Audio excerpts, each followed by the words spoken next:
श्रीमद् भगवद गीता का अध्याय तीसरे अध्याय का अध्याय 3 श्लोक 3 श्री भगवान उवाच लोके अस्मिन् द्विविधा निष्ठा पुरा प्रोक्ता मया नघ ज्ञानयोगेन सांख्यानां कर्मयोगेन योगिनां। श्री भगवान बोले, हे निष्पाप, इस लोक में दो प्रकार की निष्ठा मेरे द्वारा पहले कही गई है। उसमें से सांख्य योगियों की निष्ठा तो ज्ञान योग से और योगियों की निष्ठा कर्म योग से होती है। तो दो तरीके की वो बताइए। तो जब अर्जुन ने ये सवाल पूछा कि आप कभी ज्ञान की बात कर रहे हो और मुझे कह रहे हो ये काम करो, हाँ। तब भगवान ने उनको फिर क्लैरिफाई करने किया कि देखो दो तरह की होती हैं।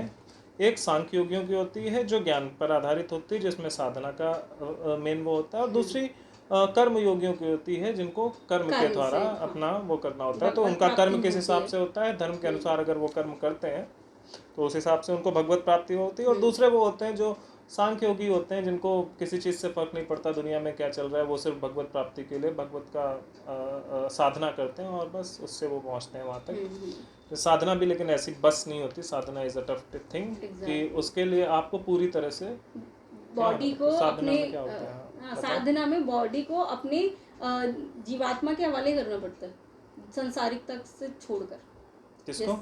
बॉडी को? साधना में, हाँ हाँ, मतलब पूरी तरह से आपका फोकस भगवान पर होना चाहिए। बाकी उसके अलावा आपको कुछ पता ना चले, कुछ भी महसूस नहीं होना चाहिए। मैं और वो है बस, और मैं भी खत्म हो जाता है एक्चुअली, वही है। हाँ, मैं नहीं होता ना फिर। और इसीलिए अर्जुन ने ये क्वेश्चन ही पूछा कि आप कैसी कैसी बातें करो, क्योंकि भगवान अध्याय 2 में यही बार बार बता रहे थे कि ज्ञान की बात कर रहे थे ना, वो ज्ञान की बात कर रहे हैं। और ज्ञान में अहंकार नहीं होता, अहंकार का मतलब है अहमत। बट वहाँ पर तो ऑलरेडी अर्जुन को बोल रहे हैं ना, वो तू लड़, तो मैं अलग कैसे हो गया फिर, तो कंफ्यूजन होना तो स्वाभाविक है। एग्जैक्टली, इसलिए अर्जुन को क्योंकि पहले वो ज्ञान की बात कर रहे थे कि ज्ञान ये होता है, ज्ञानी पुरुष ऐसा होता है, जिस स्थित प्रज्ञ ऐसा होता है, मुनि ये होता है, वो होता है। तो वो अच्छा वो बता के वो ये समझाना चाह रहे थे कि तू इस कर्म को कर, क्योंकि ज्ञानी पुरुष को इससे कोई फर्क नहीं पड़ता इन कर्मों से, वो ये समझा रहे थे। लेकिन अर्जुन कह रहे थे यार ज्ञानी पुरुष तो साधना करता है, पूजा पाठ करेगा जाके ना, वो ये काम क्यों करेगा, किसी की हत्या क्यों करेगा, कर्मों से फर्क ही नहीं पड़ता उसको। Exactly. ये नहीं समझ आया, ये वो नहीं समझे कि उसको पड़ेगा, फर्क ही नहीं पड़ेगा, वो होगा, but he does not care कि भाई करना है तो कर देते हैं, जरूरत है तो करेंगे। इतनी सी ही चीज उसने नहीं समझी। जैसे यहाँ पर बहुत सारे लोग सिर्फ इतनी बातों को, जैसे एक मेरे पास एक एग्जांपल है इसी का। अभी मैं जब ये क्या बोलते श्रीमद् भागवत पढ़ रही थी, तो श्रीमद् भागवत में एक जगह ये लिखा हुआ है, जब ये ज्ञान और वैराग्य की मूर्छा आ जाती है और उस मूर्छा को तोड़ने के लिए वो उनके कानों में बार बार भगवद गीता और बहुत सारे जितने भी शास्त्र वेद वगैरह हैं उनके बार बार वो सुना रहे थे उनके कानों में। तो हल्की फुल्की तो उनकी मूर्छा टूटी, लेकिन पूरा वो होश में नहीं आए, अभी भी वो पड़े हुए हैं बेजान होकर पृथ्वी पर। तो अगर कोई नॉर्मल इंसान ये पढ़े तो बोलेगा अच्छा श्रीमद् भगवद गीता का पाठ सुन लिया उसने, वो यही बोलेगा भगवद गीता बेकार है। हाँ, तो भगवद गीता सुनने से कोई मतलब ही नहीं आया, ये कैसे पॉसिबल है।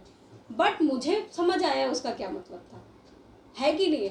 वही बस इतना सा ही सार इसके अंदर था जो वो नहीं समझ पाया। There is a difference between hearing and listening. Exactly. तो आप if you are hearing आपके लिए बेकार है, if you are listening तो आपके लिए अच्छा है। Exactly. अगर भगवद गीता को आप पढ़ रहे हैं तो पढ़ने मतलब reading, if you are reading उसका कोई मतलब नहीं है, लेकिन आप उसका अध्ययन करें, if you are studying तो उसका थोड़ा असर है, लेकिन उस स्टडी के बाद अगर आप उसको प्रैक्टिस कर रहे हैं, अभ्यास, yes, if you are practicing then only वो काम करेगा। और ये भागवत में भी बोला गया है कि कलयुग में पंडित और ये जो ब्राह्मण अपने आप को बोलते हैं, ये लोग अभ्यास करते ही नहीं शास्त्रों का, अध्ययन तो करते हैं, अभ्यास नहीं करते। बिना अभ्यास के फिर इसका जरूरत ही अभ्यास की वहाँ भाई धर्म की जरूरत क्या है जब उसको प्रैक्टिस ही नहीं करना। एग्जैक्टली। और यहाँ पर भी सेम वही चीज आई, मुझे समझ आ गया कि भगवत गीता वो बोल तो रहे हैं, लेकिन बोलने और समझने दो जो ऑलरेडी आधे उसमें है, और वो सिर्फ सुन रहा है लेकिन वो प्रैक्टिस कर ही नहीं पा रहे, तो वो कैसे उसकी मूर्छा।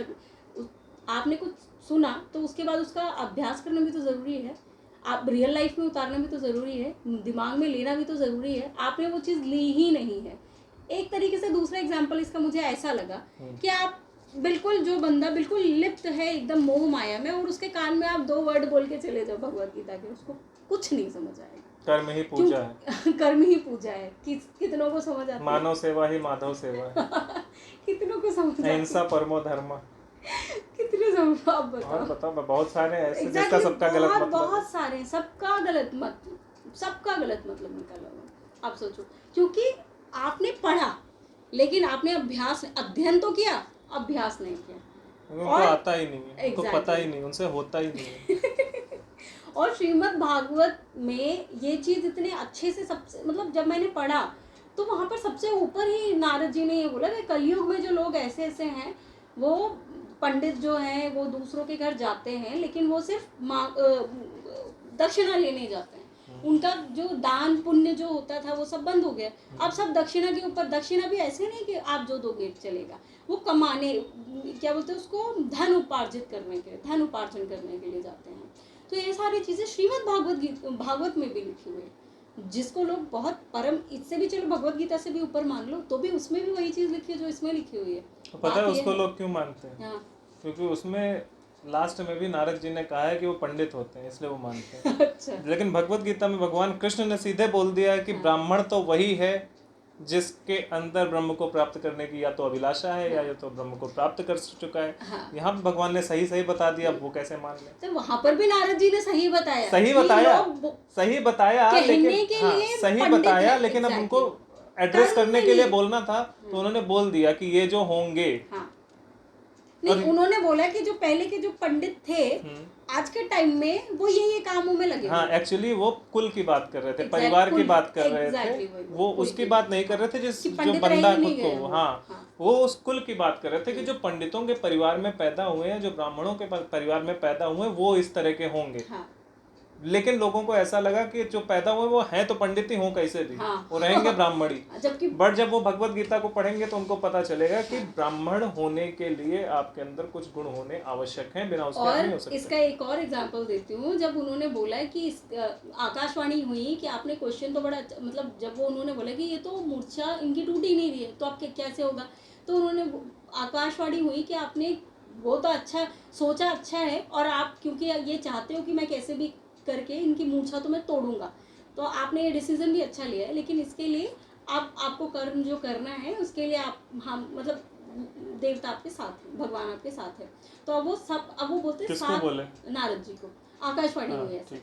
तो अब नारद जी बोले मैं करूंगा तो, लेकिन अब मैं कैसे करूंगा ये कैसे पता चलेगा। फिर जाते वो जगह जगह घूमने के लिए कि शास्त्रों के अलावा ऐसा क्या हो सकता है जिससे इनकी मूर्छा टूट जाए। तो वो पूरी जगह घूमते रहते हैं। जो जैसे उन्होंने पहले ही बोला कि वो पंडित जो पहले तो पंडित थे, बट उनका जो कुल है वो खत्म, मतलब नाम के पंडित रह गए। तो उनसे जब उन लोगों से जब ये बात करते हैं तो बोलते हैं कि क्योंकि अपने आप को सेफ रखना है उनको, कि हमें तो हाँ ज्ञान है, तो बोलते नहीं ऐसा कोई माध्यम ही नहीं है जो ज्ञान और वैराग्य को सही कर सके। शास्त्रों के अलावा कुछ है ही नहीं, वेदों के अलावा कुछ है ही नहीं, वो ये बोलते हैं। कौन बोलते हैं? ये पंडित जो अपने आप को पंडित बोलते हैं, उनके पास जब जाते हैं वो, तो सब फिर सनकादिक ऋषि मिलते हैं उनको। तो उनके साथ प्रॉब्लम यही हुई ना, तब भी यही प्रॉब्लम हुई और आज भी यही प्रॉब्लम, क्योंकि उस टाइम पे वो बोलते थे कि ज्ञान और वैराग्य के किससे होगा? ग्रंथों के अध्ययन से, उसी से होगा। तब वो भक्ति को भूल गए थे। अब जब नारद जी ने भक्ति प्रूफ करी तो वो भक्ति पे अटक गए, कह रहे ज्ञान पढ़ने लिखने की कोई जरूरत नहीं, भक्ति से काम हो जाएगा। तो अल्टीमेट गोल ये है ना कि वो एक चीज में फंस गए। और जो हम हमेशा भगवत गीता में हर बार यही बात बोली गई और हम हर वीडियो में यही बोल रहे हैं कि धर्म कोई रूल बुक नहीं है। आप रूल के हिसाब से चलोगे तो आप सिर्फ गुलाम बन के रह जाओ। अगर आपको बुद्धिमान बनना है तो रूल के हिसाब से नहीं, धर्म के हिसाब से चलो। चीजों को समझना पड़ेगा, बुद्धि का उपयोग करना पड़ेगा। तो जब उन्होंने प्रूफ किया कि भक्ति की आवश्यकता है, वो इन्होंने इसलिए प्रूव किया क्योंकि अध्ययन तो आप पहले भी कर रहे थे, सिर्फ भक्ति की कमी थी। तो भक्ति के साथ जब अध्ययन करोगे तब आपको समझ आएगा। अब वो भक्ति लेके दौड़ पड़े और अध्ययन छोड़ दिया, इसलिए कुछ समझ नहीं आ रहा। तो हमको वो सारा कुछ लेके जब तक हम नहीं चलेंगे, और साथ के साथ बुद्धि भी चाहिए। पता चला बुद्धि को सुला के और उसके बाद काम करें तो भी तो नहीं होगा। बिना बुद्धि के ज्ञान हो ही नहीं सकता ना भाई। ऑब्वियसली आपको वहाँ पे लिखा कुछ है, आप समझ कुछ रहे हो। आपको बुद्धि का मतलब वही है, डिसीजन मेकिंग। एग्जैक्टली, रैशनल होना पड़ेगा। जब तक रैशनैलिटी के साथ आप नहीं सोचोगे, आपको समझ नहीं आएगा। आप गलत का कुछ अर्थ का अनर्थ निकालोगे, और ज्यादातर आजकल यही हो रहा है। तो ये जो भी है ऐसे ही है। तो अभी तो ये हमने सिर्फ श्लोक नंबर 3 पे हमने बहुत ज़्यादा ज्ञान दे दिया अपनी तरफ से। श्लोक नंबर 4 में भगवान ज्ञान देंगे, क्योंकि ये ना श्लोक नंबर 4 बहुत इंपॉर्टेंट है। इसमें ना बहुत अच्छे से समझाया गया। ये श्लोक नंबर 3 में बस यही है कि अर्जुन को उन्होंने जो ज्ञान दिया उन्होंने सुना। सिर्फ ये उन्होंने बताया सुना। उनको कि भाई ये जो आप जिसको ज्ञान बोल रहे हो कि ज्ञान दे के आप मेरे को कर्म में लगा रहे हो, तो भगवान कहते हैं कि ज्ञान इसलिए दिया है ताकि तुमको पता चले कि कर्म करना जरूरी है। Exactly. ज्ञान इसलिए नहीं देगा कि तुम सब कुछ शस्त्र छोड़ के बैठ जाओ।